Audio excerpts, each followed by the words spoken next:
Erev Tov. On va faire le shiur, les fois chez les mains de l'Iran Bat Esther. L'Iran Bat Esther.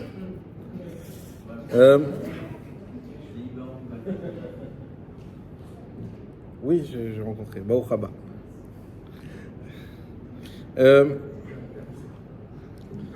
Parashat Vaishlach. Donc c'est une paracha avec beaucoup de sod à l'intérieur, comme toutes les parachutes, mais là encore plus visible. Beaucoup de secrets et beaucoup d'interpellations sur cette confrontation qu'on a entre Yaakov et Esav. C'est une confrontation, on va la lire, qui semble un peu exagérée. On a l'impression que la paracha, elle met ça d'une manière en avant, comme si c'était une rencontre de laquelle allait dépendre l'avenir du monde. Évidemment, oui, cette rencontre va dépendre de l'avenir du monde, mais on va essayer de comprendre pourquoi. Alors d'abord, qu'est-ce qui se passe ? Vaishlach Yaakov Malachim, on rentre tout de suite dans le sujet. Yaakov, donc, il a fini dans la paracha dernière son séjour de 20 ans chez Lavan, un séjour très compliqué, très difficile. Lavan, le roi des voleurs, qui a essayé à 10 reprises de l'influencer, de l'arnaquer, de le détourner, et Yaakov, il a tenu bon. Yaakov, il a tenu bon, mais quand même, il passe 20 ans, premièrement, proche d'une personne influente de manière terrible, mais également en Chutz Laaretz. Il est en dehors d'Eretz Israël. C'est Yaakov Avinu, celui qui est censé être Shalem, qui est censé être complet. Yitzhak, oui, n'a pas quitté la terre, mais Yaakov, il reste 20 ans en Chutz Laaretz et ça le pèse. Il arrive, il revient vers la terre d'Israël, et à ce moment-là, la première chose à laquelle il pense, c'est à son frère Esav. Vaishlach Yaakov Malachim, il envoie, on va dire pour un temps, des envoyés à la rencontre d'Esav. Tout le monde demande, mais qu'est-ce qu'il cherche à faire Yaakov ? Pourquoi il pense à Esav ? Nous, on le lit chaque année, qu'on se pose peut-être même plus la question. Mais est-ce qu'à la place de Yaakov, c'est ce qu'on aurait fait ? Yitzhak est encore vivant. Il peut rentrer chez lui tranquillement, présenter ses enfants à son père. Je ne sais pas. Qu'est-ce qu'il a à aller chercher Esav, pardon. Et à part ça, Rashi nous dit Vaishlach Malachim, Malachim Mamash. Ça veut dire quoi ? C'est pas juste des envoyés. Ce sont de vrais anges. Donc déjà, Yaakov est à un certain niveau. Il peut mandater des anges. Mais pourquoi avoir besoin d'envoyer des anges à son frère ? On voit des hommes. Et puis la réponse de Esav, elle va être terrible. Esav, il va envoyer son ange à lui. The ange. The Yetzerara. L'immense. Donc, échange à la base, sans se rencontrer, par intermédiation céleste, d'ange. Pourquoi avoir besoin de ça ? Échange qu'a initié Yaakov. Donc Esav n'avait finalement que répondre. Pourquoi Yaakov il a initié ça ? Alors le Zohar Kadosh, il nous révèle quelque chose. Déjà, on va commencer fort, d'assez incroyable. Il nous dit, sache une chose. Lorsqu'un enfant vient au monde, alors vient avec lui son Yetzerara. Quelque part, on a l'impression qu'il y a le Yetzerara et il y a notre Yetzerara. Son Yetzerara individuel qui se place à sa gauche. Il a un endroit, le Yetzerara. C'est pas flou. Il est à sa gauche. Et ce Yetzerara-là va l'accompagner jusqu'au dernier jour de sa vie. Le pasuk nous dit Vechatati negdi tamid.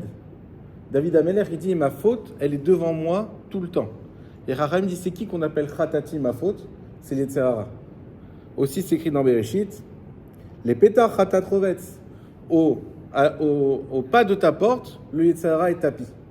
C'est-à-dire qu'à chaque instant de ta vie, d'ailleurs, on commence par faire quoi ? Par pleurer.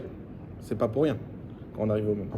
Chaque instant de ta vie, la première chose, la première rencontre avec le monde, c'est avec le Yetzerara, et il ne va pas te lâcher jusqu'à la fin de ta vie. Et ce Yetzerara-là, comme on a dit, se tient à ta gauche. Mais c'est pas tout. Va venir un jour, le jour où tu vas vouloir te purifier, le jour de ta bar mitzvah ou de ta bat mitzvah. Et ce jour-là, va intervenir un autre ange, qu'on appelle le Yetzeratov. Et ce Yetzeratov-là va se placer à ta droite. Et on va avoir tout au long de notre vie ensuite ce combat entre le Yetzerara et le Yetzeratov. Sauf que ce que nous dit le Zohar, c'est que ce n'est pas forcément un combat. Contrairement à ce qu'on croit, il n'y a pas forcément un combat constant. La preuve, qu'est-ce qu'on nous dit? Vaishlach Yaakov Malachim. Yaakov, il a envoyé les anges. Le Zohar nous dit qui il a envoyé Yaakov? Il a envoyé son Yetzirah et son Yetziratov. Comment? Son Yetzirah? Il a envoyé son Yetzirah et son Yetziratov aller à la rencontre d'Esav. Comment le Yetzirah, il peut répondre à cette demande de Yaakov? Yetzirah, il est là pour faire du mal. Et le Zohar nous dévoile quelque chose d'exceptionnel. Il nous dit lorsqu'une personne fait tous les efforts pour faire le bien, dans les mots du Zohar pour se purifier, alors son Yetzirah devient son protecteur. Et le Yetzirah et le Yetziratov s'associent ensemble pour protéger la personne durant tous ses chemins. Comme il est écrit, Ki malachav yitzavelach lishmocha bechol derachecha. Ki malachav, c'est au pluriel, car tes anges, ces anges, yitzavelach, à qui j'ai ordonné, c'est Hachem qui parle, lishmocha, de te garder, bechol derachecha, dans tous tes chemins. C'est qui ces anges à qui j'ai ordonné de te garder? Ton Yetziratov, mais aussi ton Yetzirah. Et donc on voit que Yaakov, arrivé à la porte d'Israël, a cette capacité de prendre en main ces deux malachim-là, vraiment, et de les envoyer vers Yaakov.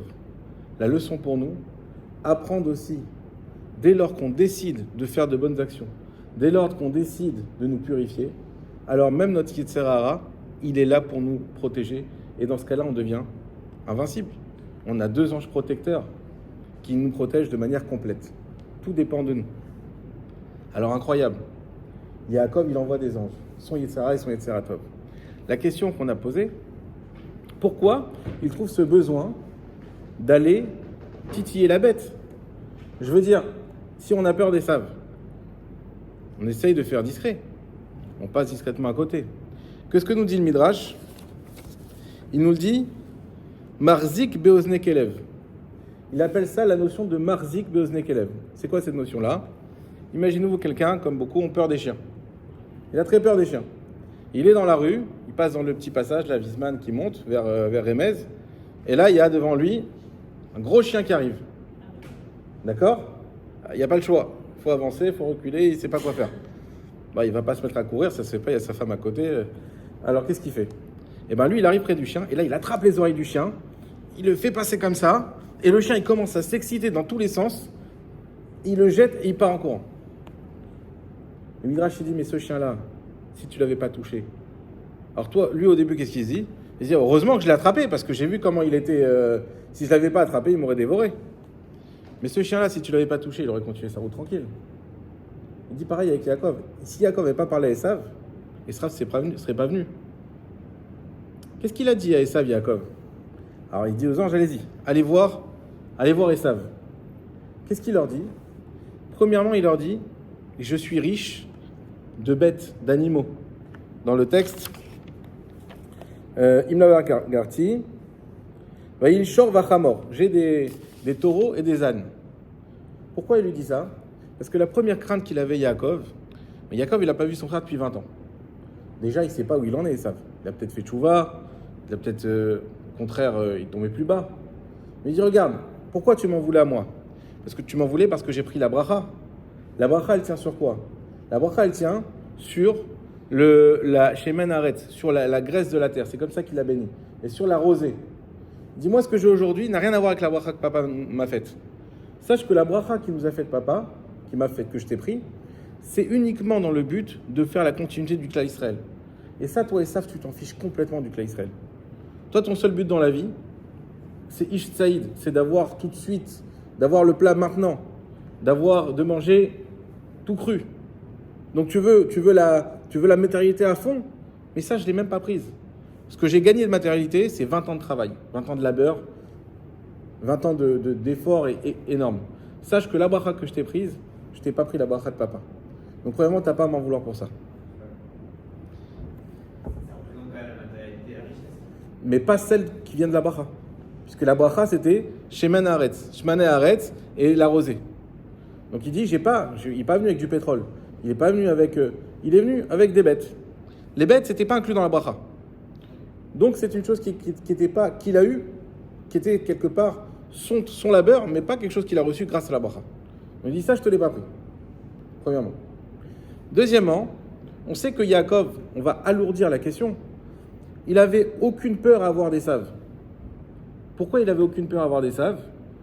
Parce qu'Yitzhak était encore vivant. Et Yaakov savait très bien que tant qu'Yitzhak était vivant, Ésav ne le toucherait pas. C'était garanti, c'était assuré. Donc, de quoi il a peur? C'est quoi sa crainte? Alors, qu'est-ce qu'il s'est dit, Yaakov? Yaakov, il faut savoir que c'est quand même un tzaddik, c'est Yaakov. Et Ésav, c'est quand même son frère jumeau. Yaakov, il s'est dit, ça fait 20 ans qu'on ne s'est pas vu.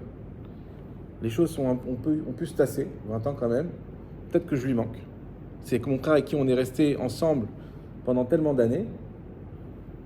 Peut-être que c'est le moment de faire la paix.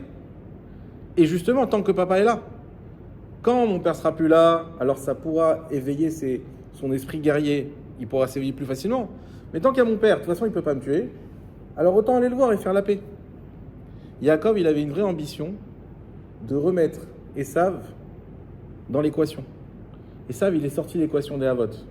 N'oublions pas que Ésav, c'est le fils légitime et aîné de Yaakov et de Rivka. Ésav, il va donner naissance à Amalek. C'est-à-dire que Amalek, si on vous dit d'où il vient Amalek, de Yaakov et de Rivka, c'est quand même dommage. C'est quand même dommage. Encore Ishmaël. Ok, Ishmaël, c'est le fils d'Agar.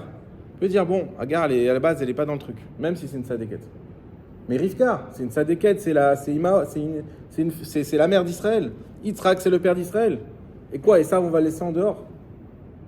Donc Yaakov, il a pris une décision de faire la paix avec son frère. Et pour ça, il a été au devant.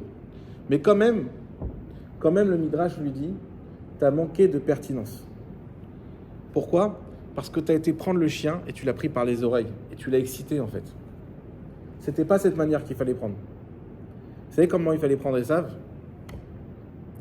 Il fallait prendre Ésav avec Dina. Dina, elle avait ce pouvoir d'avoir la capacité de transformer Ésav en tzaddik. Dina, c'est la fille de Yaakov. Et qu'est-ce qu'il a fait Yaakov quand il a rencontré Ésav? Il a caché Dina. Je veux pas que ce rachat, il se marie avec ma fille. Là, non. Je veux bien faire la paix. Je veux bien faire tous les efforts. Je veux bien lui offrir des cadeaux. On va voir qu'il va offrir des cadeaux. Mais pas jusqu'à donner ma fille. Sauf que dans ta vie, quand tu as une ambition, c'est soit tout, soit rien. C'est soit tout, soit rien.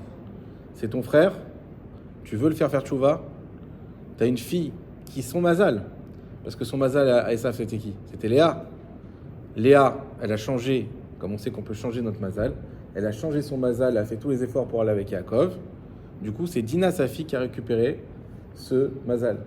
Donc Dina avait cette capacité de faire teshuvah à Esav. Et Yaakov aurait dû permettre à Dina de jouer son rôle. Il ne lui a pas permis. Il a eu une vision, à ce moment-là, on est tous évidemment très sensibles quand il s'agit de nos enfants. Donc il a eu cette vision non plus macro, mais micro. Il a pensé à sa famille. Et à ce moment-là, il a raté quelque chose. Mais n'empêche que, on voit quelque chose d'assez incroyable et qui nous arrive à tous. Souvent, on a des choses qu'on redoute dans la vie. On a des situations qu'on craint. Pas parce qu'on est fou, parce qu'il y a des signes. Il y a des signes, il y a une histoire, il y a un événement, il y a quelque chose qui fait qu'on est en alerte. Et chacun peut penser à ce qu'il veut à ce moment-là. Le problème, c'est comment tu réagis à ça. Évidemment, prendre des précautions et pas attendre d'être devant le gouffre, ça c'est évident. Mais jusqu'où tu vas prendre tes précautions? Est-ce que c'est pas toi qui vas provoquer ce mauvais événement que tu essaies, que tu fais tout pour éviter? Est-ce que c'est pas toi, en allant, en cherchant, en parlant, en y pensant, lui donner une existence auquel il n'aurait pas eu le droit normalement? Est-ce que c'est pas toi qui va aller prendre ses oreilles de ce chien-là et le réveiller et le faire qu'à cause de ça, il va aboyer, il va devenir méchant? Alors ça, c'est une leçon qu'on doit apprendre. Il faut faire attention et ça fait partie de la Emouna. Ça fait partie de la Emouna. Tout le monde pose la question jusqu'où on doit aller dans la Emouna. Qu'est-ce qu'il a fait, Yaakov?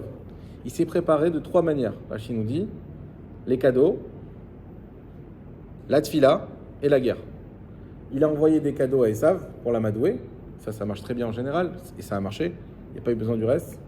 Il a prié Hachem, un peu sous un ton d'ailleurs stressé. Il dit Hachem, c'est toi qui m'as dit de revenir. Tu m'as promis, mon père, la terre d'Israël, comment je vais me retrouver face à Esav? Et il a écrit que Vaïcharmeod, il avait très très peur, Yaakov. Il avait très très peur, d'une manière excessive. On ne comprend pas d'où il a peur. Comment Yaakov Avinu il a peur comme ça? Alors Rachid nous dit qu'il avait peur d'être tué, mais il avait aussi peur de devoir tuer. C'est ça le sadique. Il n'avait pas envie d'arriver à ce stade-là où lui-même, il allait devoir tuer son frère. Il avait peur d'avoir ses mains pleines de sang. C'est ça dont il avait peur. Mais quand même, de quoi il avait si peur? Eh bien, justement, il n'aurait pas dû provoquer. Alors nous aussi, on doit apprendre. Lorsqu'on a une crainte, dans la vie, il y a toujours des mesures à avoir. Bien sûr qu'il faut prendre des précautions, mais si tu commences à penser à ça tout le temps, à parler que de ça, et à te plonger dans ça, et c'est toi qui vas faire arriver les choses. Tu vas arriver, et c'est exactement, généralement comme ça dans l'éducation. Tout ce que tu veux faire éviter à tes enfants, plus tu vas leur dire de ne pas le faire, plus tu vas leur dire de faire attention à ça, et plus ils vont vouloir y aller. Alors, quoi, il ne faut rien leur dire. Il faut leur signaler l'existence d'une chose. Mais il faut avoir de la sagesse. Il faut avoir de la parcimonie. Il ne faut pas donner à ça une existence. Alors, au contraire, il y en a qui font des tabous. Il y en a qui arrivent dans des situations, surtout on voit des fois chez les familles religieuses, etc. Tabou. On arrache les pages de science, tabou. On ne parle pas de ça, ça n'existe pas.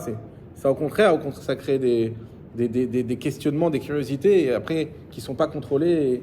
Et effectivement, on arrive dans des chemins où on ne veut pas arriver. Donc ça non plus, c'est pas bien. Mais, encore une fois, il faut savoir avoir une mesure. Savoir discuter, savoir parler, savoir ouvrir un sujet, mais aussi savoir le fermer. À un moment donné, il est temps de fermer le sujet et de passer à autre chose. Pour ne pas créer ce que Yaakov il a créé, l'animosité chez Esav. Quelle était la réaction d'Esav? Les Malachim lui dit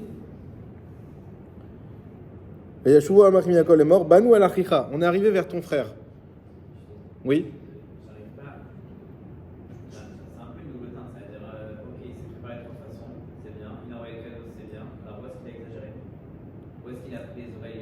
En envoyant les anges. Alors, il n'aurait rien dû dire, rien dû faire. Exactement. Chez lui. Exactement. Et là, quand tu m'as dit qu'il avait une volonté réelle de faire la tchouva avec lui. Mais c'est Yaakov, bien sûr qu'il a une volonté réelle.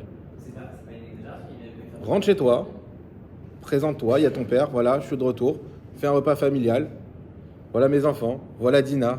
Ah, bonjour Esav. Voilà, non. Le problème, c'est qu'il a été lui-même, c'est pas moi qui dis le Midrash, il a été chercher la petite bête. Il a été chercher Esav, parce qu'il avait une telle appréhension de cette rencontre. Ah, ok.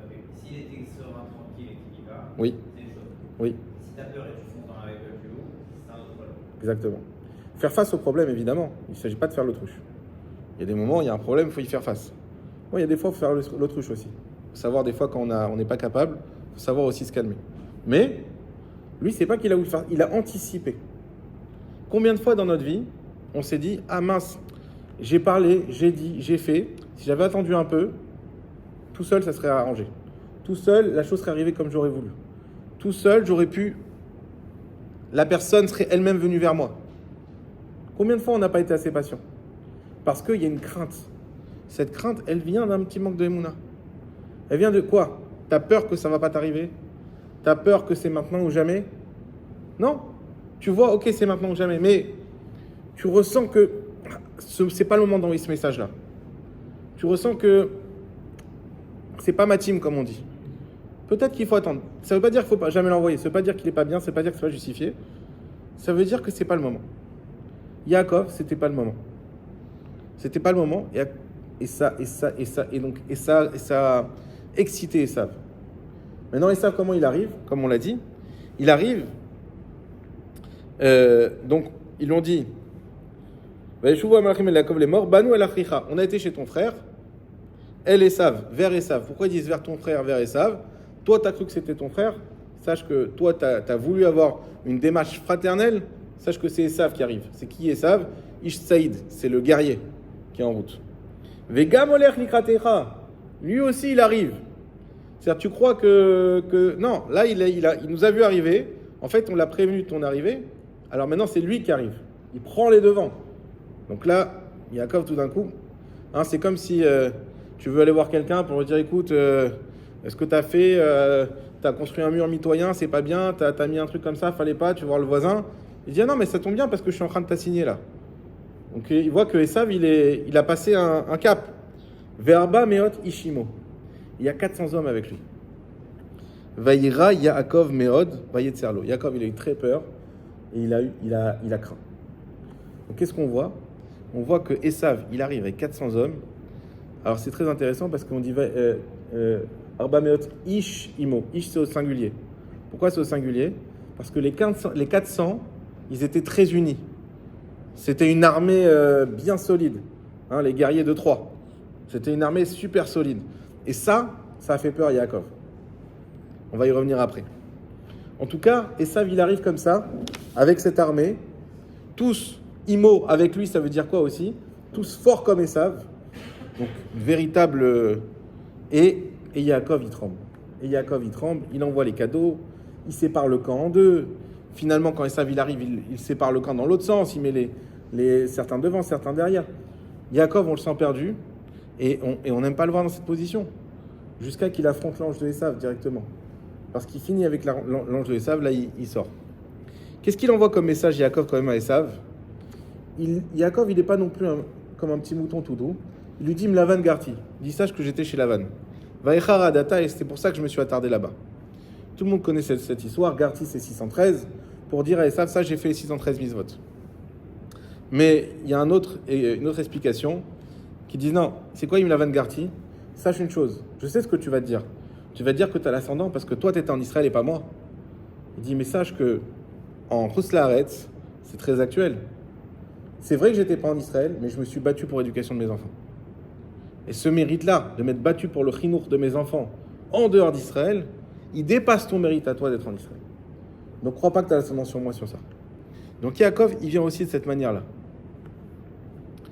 Finalement, on sait très bien qu'ils vont se rencontrer, que Esav va accepter de faire la paix.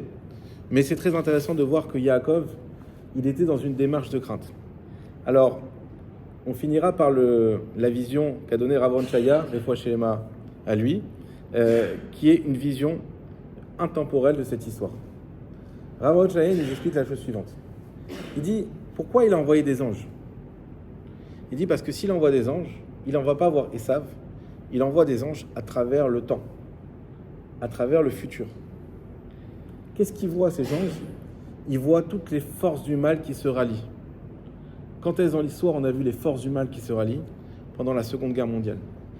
On a vu tous ces pays qui se sont alliés les uns aux autres. Et d'ailleurs, il dit 400, je ne voulais pas amener là, le Tav, qui est la lettre qui représente le 400, si on met deux Tav ensemble, ça fait une croix gammée. Et donc c'est ça qu'ils ont été voir. Si, je vous le montrerai. Après, si vous voulez, avec un stylo. J'ai pas eu le temps de le faire. Qu'est-ce qu'il a fait Yaakov? Il a envoyé ces quatre... Pourquoi il a eu très peur Yaakov? Parce qu'il a vu cette alliance-là. C'est ça qui lui a fait peur. C'est pas le petit Esav de son époque. C'est quand il a vu toutes ces clalotes qu'il allait avoir tout au long de l'histoire d'Israël. Et d'ailleurs, Rashi nous dit quelque chose de très intéressant. Il dit que Yaakov, il a envoyé des cadeaux au fur et à mesure à Esav. Il n'a pas envoyé les cadeaux d'un seul coup. Pourquoi il dit Rashi? Exactement. Il dit pour que, au fur et à mesure qu'il avait vu qu'il allait avoir des choses terribles pour lesquelles il serait dans la génération, mais que ça soit séparé, qu'il n'y ait pas tout d'un coup, que ça soit supportable. Et Yaakov, ce qu'il vient faire ici, c'est un combat contre les Tsara et contre Esav, les Dor et Dorot. Et il sait que ce combat, jusqu'à la nuit du Mashiach, il va pas être facile et il va même perdre. Et c'est ce qu'on sait aujourd'hui. C'est que jusqu'à la nuit du Mashiach, Esav, malheureusement, a cette force qui est, on peut le dire, malgré tous les miracles, malgré tout ce qu'on peut vivre aujourd'hui, mais on est quand même sous l'emprise d'Esav. On ne peut pas le nier. Mais le jour du Mashiach va arriver, au Bezrat Hashem, Yaakov, la Kol Yaakov, la voix de Yaakov va s'exprimer, et notre prière va retentir, parce que c'est ça qu'attend Kosh Baruch Hu, de toutes ces clalotes, c'est que la prière, elle retentisse. une fois que la prière va retentir, le Mashiach qui va venir, et Bezrat Hashem, la puissance de Yaakov va pouvoir prendre enfin forme et les brachot de Yitzhak s'accomplir. Alors, Baruch Hashem, il nous reste un peu de temps pour parler du Lashon Hara. J'avais aujourd'hui, je voulais prendre un peu plus de temps sur Lashon Hara pour parler de choses. Ce sera sûrement le dernier cours. Je ne veux pas trop non plus faire de cours là-dessus, mais parler de choses qui sont assez essentielles sur Lashon Hara et très actuelles. La première question qu'on va poser, c'est est-ce qu'il est permis de faire du Lashon Hara avec son conjoint? Je rentre à la maison, j'ai passé une dure journée, je veux parler à ma femme et lui dire écoute, voilà, mon collègue, un tel, il m'a fait du mal, il m'a pris la tête, il m'a humilié, Et donc, avoir besoin d'en parler. À l'inverse, la dame qui rentre à la maison, qui voit son mari, mon amie aujourd'hui, elle a fait ça, elle a fait ci, et regarde celle-là qui a parlé sur moi, et machin. Alors, la question... C'est assourd. C'est assourd parce que... Non, c'est assourd parce que justement, ça t'oblige à réfléchir à ce que tu vas raconter. Et effectivement, dans la mesure où ça ne te fait pas avancer ce que je publie, eh ben, ouais, non. Parler juste pour dire quelque chose de négatif, non. Malgré que ce soit avec les conjoints, avec la moitié. Ah, alors, on n'a pas le droit d'écouter du Lashon Hara. Là, t'es obligé. Hein? On doit. C'est pas qu'on... On est mis à d'écouter ça, ok, c'est bon. Comment? Il faut évacuer. Ok, très bien. Oui. Alors, le Lashon Hara, c'est pas un problème de... Bien sûr. Le Lashon Hara, c'est pas un problème comment dire, de divulguer, c'est pas juste ça. Si j'ai mon meilleur ami qui me raconte quelque chose, je lui jure que je ne raconterai jamais, et il me fait du Lashon Hara, c'est assourd. Même si on n'en parle plus jamais. Ouais, mais tu es quand même dans une démarche négative.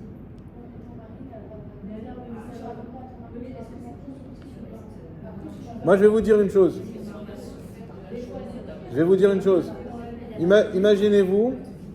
Imaginez-vous que votre mari vient et il vous dit regarde telle personne, regarde ce qu'il m'a fait, regarde Dan, regarde, il m'a appelé, il m'a dit ça, il m'a fait ça, franchement c'est honteux, regarde ce qu'on a fait pour lui. Je lui ai dit viens m'aider pour le déménagement, il m'a dit va te faire voir, qu'est-ce que j'ai à faire avec toi, va t'as qu'à te payer un déménageur, quelle honte. La femme quand elle va entendre ça, mais qu'est-ce qu'elle va penser de ce pauvre Dan Benamou bien sûr. Qu'est-ce qu'elle va penser de ce pauvre Dan? Elle va se dire mais vraiment mais quel copain t'as choisi, mais change quoi. C'est n'importe quoi, mais tout ce qu'on a fait pour eux. Et d'ailleurs, sa femme. Et donc le problème, c'est quoi? C'est qu'on va rentrer dans une spirale négative qui est interminable. Oui, mais et surtout, excuse-moi. fais le tableau aussi, fais les deux tableaux. C'est quoi le tableau? Si tu dis rien et tu partages pas. Ouais. Alors, ok, ta femme va te dire en fait, je t'ai pas dit, mais en fait, ça fait 5 ans en fait, que cette personne a dit du mal de toi. Ok, oui, c'est-à-dire, ah oui, je l'ai pas dit, ça fait 5 ans. Ouais, d'accord. Est-ce que c'est important de savoir qu'on dit du mal de toi? Non, je comprends. Si j'avais dit, j'aurais fait comment? Peut-être j'aurais réfléchi différemment. Peut-être que tu aurais fait moins bien. Toi, sachant, en pensant qu'il t'aime bien, t'es sympa, t'es gentil, t'es ouvert d'esprit, qu'est-ce qu'il y a de mal à ça? T'as l'impression de te faire rouler, peut-être. Mais n'empêche que t'es un sadique sans le vouloir, en fait. Si ça implique une souffrance chez la personne, Laquelle? celle qui va parler, Oui. il faut bien qu'elle ait du réconfort de son mari. Voilà. D'un autre côté, alors, ça, c'est un vrai argument. Enfin, mais pas ça. Non, oui, d'accord. Ça, c'est un argument de dire, d'un autre côté, ce qu'on appelle les toilettes. On sait que le Lashon Hara, il y a un principe, on l'avait déjà parlé, les toilettes, quand c'est pour un but constructif, c'est permis. D'accord? Maintenant, ça, il faut le mettre avec 1000 guillemets, savoir les conditions, etc. C'est quoi qu'on appelle un but constructif? Mais effectivement, je vais vous donner un autre exemple. J'ai eu, il y a quelques jours, un cas de Shalom Bait. Donc, on vient me parler, et il y a quelqu'un qui m'appelle, voilà, ma femme, papa. Et là, ok. C'est qui? Et la question, est-ce que j'ai le droit d'écouter ça? Mais pourquoi hein? Alors, justement, un rabbin, oui, la shonara, c'est permis. Ben, ben non. Parce que vous allez donner des. Peut-être faire de la paix dans le foyer. Alors, d'accord. L'objectif est positif. Très bien. Maintenant, alors, maintenant, vous y êtes. Qu'est-ce qui manque? Qu'est-ce qu'il faut faire? Qu'est-ce qu'il faut avoir? Qu'est-ce que je dois avoir dans ma tête à ce moment-là? C'est la prise de position. Être détaché et être objectif. Eh ben, c'est exactement pareil. C'est exactement pareil avec le conjoint. Écoutez ça. Le Rav Yigal Cohen, il explique ça très bien. C'est quand même très dur d'être détaché, imagine, c'est des gens que tu connais. Alors, c'est pour ça. Tu ne seras pas détaché. C'est pour ça que ce que tu dis, Audrey, c'est vrai aussi. Il faut faire attention. C'est pas la porte ouverte à toutes les fenêtres, comme on dit. C'est pas ok, c'est bon, c'est le conjoint, on y va à fond. On peut déverser son sac, on peut. Non, ça, il y a les toilettes, c'est autre chose. Non, la question c'est jusqu'à où ça va être constructif. Effectivement, les conjoints, bah, il ne faut pas qu'ils aillent se confier à quelqu'un d'autre. Moi, ce qu'on fait, ils sont pas mariés pour rien. Donc, ils sont là pour aussi discuter et pour se confier. Donc ça, c'est normal. Maintenant, moi, quand j'écoute quelque chose, premièrement, il faut que j'ai cette notion de distance. De dire, et ça, c'est vrai dans toute la Torah, on ne peut jamais juger une situation tant qu'on n'a pas écouté les deux parties. Et combien de fois, et c'était le cas pour ce Shalom Bayit dont je vous ai parlé, j'ai eu à parler avec la dame ensuite, et là, c'est tout autre chose qui se profile. Combien de fois on croit qu'on a compris une situation, et en fait, quand on a l'autre partie, on se dit, mais non, mais moi, j'ai dit ça pour ça, et ça, et là se dessine une réalité beaucoup plus objective et réelle. Et là se dessine tout simplement le Hémet. Évidemment qu'on ne peut pas juger, peu importe, même si c'est votre femme ou votre mari, on ne peut pas juger une situation sur ce qu'on vous raconte d'une seule bouche, c'est impossible. Donc oui, il faut écouter son conjoint, oui c'est permis, mais la première condition, c'est que le conjoint qui écoute doit être capable de prendre de la distance. Ça ne veut pas dire de ne pas croire, ça veut dire de savoir que ce qu'on entend, c'est qu'une partie de la vérité. Forcément. Et donc, ne pas prendre à cœur, parce que si tu prends à cœur, et qu'après tu détestes la personne dont on parle, à cause de ça, là, tu es rentré en plein dans la shonara dont tu parlais. Là, c'est assourd. Si à cause de ça, tu as l'animosité qui a été réveillée, là, c'est assourd. C'est pour ça aussi que le conjoint qui a besoin de parler, il faut qu'il fasse la part des choses. Il sait de qui il va parler. Si c'est que, par exemple, moi je parle avec ma femme, je sais qu'il y a une fille qu'elle aime pas trop. Et il y a une histoire avec cette fille. Ah, tu sais, cette fille, d'ailleurs, celle-là, alors regarde ce qu'elle a fait avec eux. Mais là, c'est sûr qu'elle va pas prendre de distance. C'est sûr qu'elle va rentrer en plein dans le panneau. Et là, ça va remuer tout ce qu'on veut pas remuer.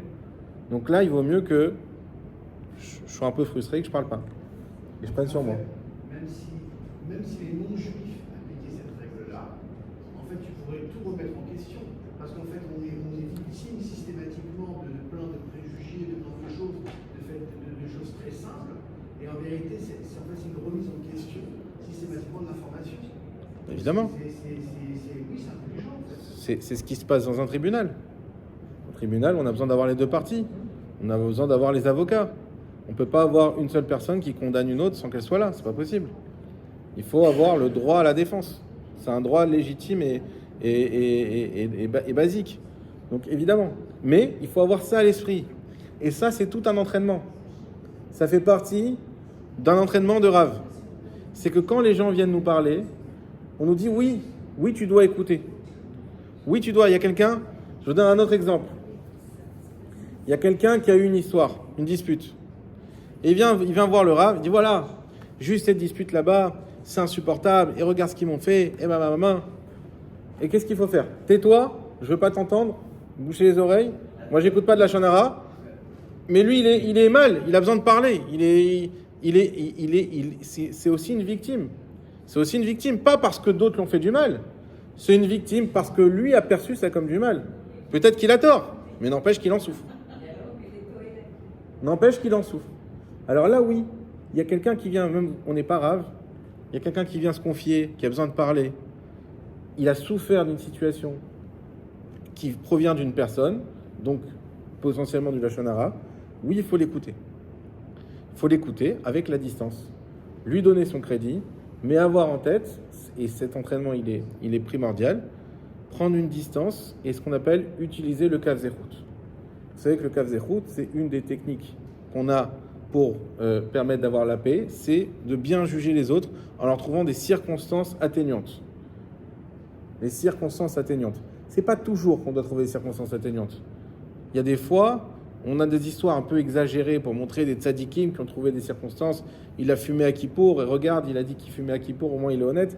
Ça, c'est des tzadikim, c'est une chose, mais c'est pas ça la halakha. La halakha, c'est qu'il y a des fois où il y a les kav zechut, il y a aussi les kav rova. Quand tu vois une personne qui fait quelque chose qui semble, à tous les points de vue, être mal, il faut dire que c'est mal, parce que sinon, si on ne dit pas que c'est mal, comment on va savoir que c'est mal et comment on va faire savoir qu'il ne faut pas le faire? Donc il faut dire des fois que c'est mal. Mais les kav zechut, une des fois où il faut utiliser, c'est justement dans ce cas-là. Il faut qu'on écoute la personne, il faut qu'on soit une oreille attentive pour la libérer de sa douleur, mais à une condition, de voir la capacité de prendre ce recul et de se dire, voilà, lui il a fait ça, regarde, dans sa tête dire, peut-être qu'il y avait cette raison, peut-être qu'il était énervé ce jour-là, peut-être qu'il était malade, on ne sait pas, peut-être que... Et d'ailleurs j'ai appris qu'il avait eu des soucis avec son enfant qui a fait ça, etc. Et peut-être qu'à ce moment-là, ça s'est ressorti. Donc, et moi-même, j'aurais fait la même chose peut-être dans cette situation. C'est à ce moment-là où il faut user à plein régime du Kav Zechut pour pouvoir ne pas être atteint nous-mêmes. Si on est atteint par le virus du Lashon Hara, c'est-à-dire que ça nous réveille en nous une haine, alors évidemment que là, on ne sera pas apte à soulager cette personne. On n'est pas qualifié pour ça. Il vaut mieux ne pas entendre, dire écoute, je ne veux plus entendre. Et c'est arrivé des fois aussi où j'ai dit je ne veux plus entendre parce que je sais que je ne suis pas apte. Je sais que je ne suis pas capable. Donc je ne veux plus entendre. Là, ça passe un point, je ne veux plus entendre. Et même avec son conjoint, si votre conjoint il vous parle de quelque chose, vous sentez que c'est en train de vous prendre au ventre, il faut dire je suis désolé, il faut que tu me laisses tranquille avec cette histoire parce que ça va m'atteindre et j'ai pas envie. La personne, je ne vais plus la voir pareil. Je ne suis pas capable. Donc faire cette distinction, effectivement, et savoir qu'on peut parler.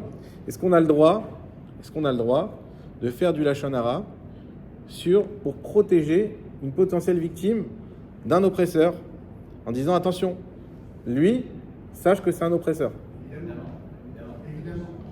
Alors évidemment, mais attention. Effectivement, l'exemple qu'on a eu ici par exemple, il y a eu les Twitou pour ceux qui ont connu, ils ont pris un déménageur, d'accord, ils ont payé, le déménageur n'est pas venu. Ils ont appelé, donc le jour même du déménagement, grosse angoisse, pas de déménageur. Ceux qui ont vécu l'histoire, c'était magnifique. J'ai déjà parlé, mais on pourra en parler 50 fois, ça sera toujours beau. Il y avait peut-être 50 personnes en train de passer les cartons les uns aux autres, avec les deux policiers. Même la police qui sont venus pour nous gronder finalement, et limite qui étaient en train de nous aider, avec une chaîne humaine, une solidarité incroyable. Ça arrivait une fois à Naria. Ça arrivera peut-être d'autres fois, j'espère pas, parce que ça a été dur pour eux quand même. Mais voilà, une solidarité énorme. Maintenant, la question, c'est on a une société de déménagement escrocs. Ils prennent les arts et ils viennent pas. Ok, donc ils ont perdu leurs 1000 euros d'avance qu'ils ont donné. Donc oui, ça, il faut faire une publicité. Attention, telle société, il faut mettre le logo. Et ce sont des voleurs. Ce sont des voleurs, faut le dire. Il faut protéger les autres. Maintenant, il faut faire attention à une chose.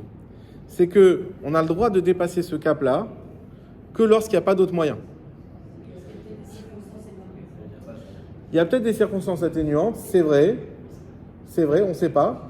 Alors déjà, c'est intéressant ce que vous dites, il faut déjà essayer de leur parler, dans ce cas-là, de parler au gérant de la société, ou de parler à la personne en cause, dire attends, je ne comprends pas, pourquoi vous n'êtes pas venu? Qu'est-ce qui s'est passé? Bon, là, il s'avérait que c'était vraiment des escrocs, il y a eu plusieurs plaintes. Ils n'ont pas été relancés quand même après. Ils n'ont pas été relancés une semaine avant. Je connais par cœur le dossier. Ouais. Je peux garantir que Apparemment, il y a eu plusieurs plaintes. Si blanc, oui. Oui. Encore une fois, quand tu laisses la porte ouverte à un voleur, il va s'en foutre. Non, alors ça, c'est encore autre chose. C'est un autre sujet. Mais ce sont des voleurs. Ok, il fallait pas se laisser voler, mais... Un petit voleur, ok. Un petit voleur. Donc, effectivement, il faut, si on peut d'abord s'adresser à la personne et que les choses soient avérées, évidemment. Et dans ce cas-là, on pourra le dire. Est-ce qu'on... Hein? J'avais pas fait la remarque que t'as dit c'est quoi la retenue que tu dois avoir? Ah, la retenue, c'est si on a la possibilité d'empêcher, sans faire de la Lashon Hara. Par exemple, dire à la personne, ah, tu veux prendre ce déménageur, regarde, j'en ai un qui est mieux. Le mieux, si on peut éviter la shonara, Elle te dit je prends le tien, alors tu. voilà, c'est bon, pas besoin de divulguer ça. Si on arrive à trouver une solution pour éviter, il faut comprendre que la shonara, vous avez compris, on marche sur des braises. Donc on va tout faire, même quand c'est permis, que c'est les toilettes, on va tout faire pour ne pas s'habituer, pour faire attention. On peut vite dévier, et c'est tellement grave, on a vu au tout début des shiurim, tout ce qu'il y a eu à cause du lashon hara dans l'histoire du peuple juif. Donc on essaye d'éviter au maximum. Est-ce qu'on a le droit de faire du lashon hara sur un enfant, et particulièrement aux parents de cet enfant? C'est pour l'éducation. Par contre, d'enfant, c'est pas demander la shonara. C'est une prise de position pour savoir l'explication. Genre, j'ai vu ton fils dans la rue. Ouais, voilà. Ah, je sais pas bien ça. Alors, qu'est-ce qu'on dit? C'est pas du lashon hara. C'est même pas de la shonara pour moi. D'accord. Le gamin il fait une connerie, tu lui dis à ses parents. Ce qu'on appelle la shon hara, c'est pas qu'on a fait la avera, c'est-à-dire que c'est un mauvais langage. C'est ça que ça veut dire. Oui, mais Ouais. pour moi c'est une information à signaler. Et est-ce qu'on a, sinon, on a le droit de faire du lashon hara sur les enfants, en manière générale? Non, c'est pas dans le budget éducatif d'améliorer. Ok. Ça peut être du lashon hara, même si tu as voulu le protéger. Il y a une façon de dire façon positive, tu vas être de bonnes énergies, la façon de détruire la personne. Exactement. Alors déjà, ouais, évidemment. Il y a une manière de dire oui, je suis d'accord avec ta vie, évidemment, qu'il faut prévenir s'il y a quelque chose et avertir s'il y a un problème. Tu t'arrêtes au fait, quoi. Alors déjà, il faut savoir que la lashon hara est un interdit qui concerne aussi les enfants tout autant que les adultes. C'est-à-dire que si je parle mal d'un enfant, c'est assourd tout autant qu'un adulte. C'est du lashon hara. Sauf si, Pas, attends. sauf si c'est un truc impératif. Le sauf, c'est toujours le même, c'est les toilettes. C'est quand c'est productif. Alors effectivement, on pourra dire à des parents, ce que font les écoles, etc. Voilà, attention, il a eu ce comportement-là, il a eu ça, etc. Mais toujours quand c'est dans un but bienveillant. Quand c'est pour dire, ah, tu vois ton fils, voilà ce qu'il a fait encore, hein, on l'a attrapé là-bas. Ça, c'est du lashon hara. Tel père, tel fils, voilà. Donc, donc, il faut faire attention, en tout cas. Des fois, on pourrait ne pas y penser, même si on parle des enfants. Ah, t'as vu ce petit là, je sens qu'il est vicieux, comment il est, quand il parle, il tourne autour. Non. Même quand on parle des enfants, c'est tout autant assourd de faire du lashon hara. On peut parler de son enfant à son mari. Alors, toujours, quand c'est pour l'aider. De toute façon, des parents, il n'y a jamais de. C'est jamais pas bienveillant. Ça n'existe pas, c'est pas possible. Mais il faut en parler, bien sûr, bien sûr. La dernière chose qu'on va voir ce soir, parce que c'est l'heure, même si j'en avais d'autres, mais c'est pas grave. Alors, imaginons, cas très courant, malheureusement, j'ai écouté du lashon hara, un bon lashon hara, bien comme il faut. J'ai pas maîtrisé la discussion. On a vu que écouter, c'était un interdit de la Torah, pas juste le dire. Qu'est-ce que je peux faire? Quel est le rattrapage? Étudier la lashon hara, ok. Mais mieux que ça. Ok. Alors, vous devez connaître la réponse parce qu'on l'a déjà dite, la réponse. On l'a déjà dite. Si j'ai écouté du lashon hara, alors il faut que je fasse tous les efforts pour me convaincre à moi-même que c'est faux. Que c'est faux. Non, non. Celui qui a dit, il a son spectre à lui. Mais moi, je vais être capable de dire oui. C'est vrai que lui, il a cru que l'autre, il lui a pris sa place à la synagogue, qu'il a fait l'effet exprès. Mais en fait, il n'a pas vu. Mais il avait mal à la jambe, et il fallait s'asseoir, il n'y avait aucune chaise de disponible. Et il pensait qu'il n'était pas là. Ok? Donc ça veut dire que moi, je dois être comme on a parlé avec le conjoint tout à l'heure. Si, malencontreusement, j'ai été emporté dans la lashon hara, c'est pas encore fini. Tant que j'ai pas donné un crédit au lashon hara, la faute n'est pas constituée. La avera. Pardonne-moi, parce que c'est pour une information. C'est exactement le fameux point il y a 4 semaines où justement tu m'as rétorqué, mais regarde ta fille avec sa étiquette, mais je suis désolé, moi j'ai toujours en tête une phrase que j'ai pris comme une information, je vais dire une chiffre, mais On me donne une mauvaise information sur quelqu'un en 3 mots. Sujet, verbe, complément. Ce type est tac. Oui. Et depuis, à chaque fois que je le crois, c'est horrible. Je suis désolé, je l'ai dans la Alors, tête. mais Mais c'est affreux. J'ai rien pu faire pour l'éviter. Il m'a donné cette information comme ça, je n'y attendais pas. ouais. Mais un truc horrible. C'est- Ok, d'accord. Mais- Maintenant, la question, mais je peux encore pas une fois, n'importe qu'est-ce qui- non, si tu peux te convaincre à toi-même. Imagine-toi que tu devrais établir un argumentaire pour défendre ce type, avec les données qui sont devant toi, pas avec des fausses données. Eh ben, réfléchis. Le type lui donne un adjectif, un truc mais horrible. Je sais pas. Tu veux donner l'exemple ou c'est Il compliqué? m'a dit il est cocaïnomane. Ok. Il est cocaïnomane, il a dit mais un point. Bah, oh, ça va, on s'attendait à.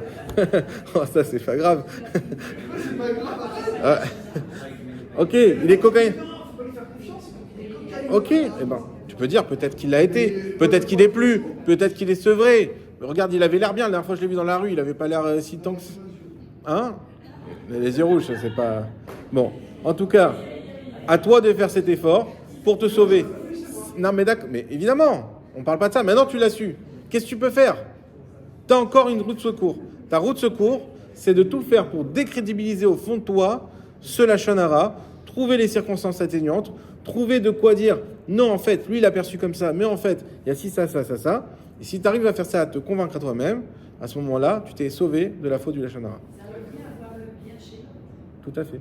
Mais il y a aussi le fait que tout ce qui t'arrive, c'est Dieu qui t'envoie. Aussi, quelque part, c'est poser des messages. Si toi, t'es un pion dans le puzzle, tu dois prier pour la personne, ou que toi aussi, t'as été dans. Enfin, si ça te touche, c'est que quelque part, t'as peut-être une addiction aussi. David, t'as entendu ce qu'elle a dit? Si t'as entendu ça, c'est que tu dois avoir une addiction. Oui. C'est vrai que tout ce qui t'arrive, après ça, c'est un certain niveau pour être capable de trouver les liens et les ponts, effectivement. Mais si tu arrives à trouver quelque chose de positif, bien sûr, oui, il faut le prier pour la personne, comme tu as dit, etc. Si on t'en a parlé. J'ai coupé les ponts avec la personne qui m'a dit ça. Ah, très bien. La personne qui m'a dit ça, j'ai pas supporté. Ne faites pas du lachon hara, David. Un degré de méchanceté. Allez, Chazak ou Baruch.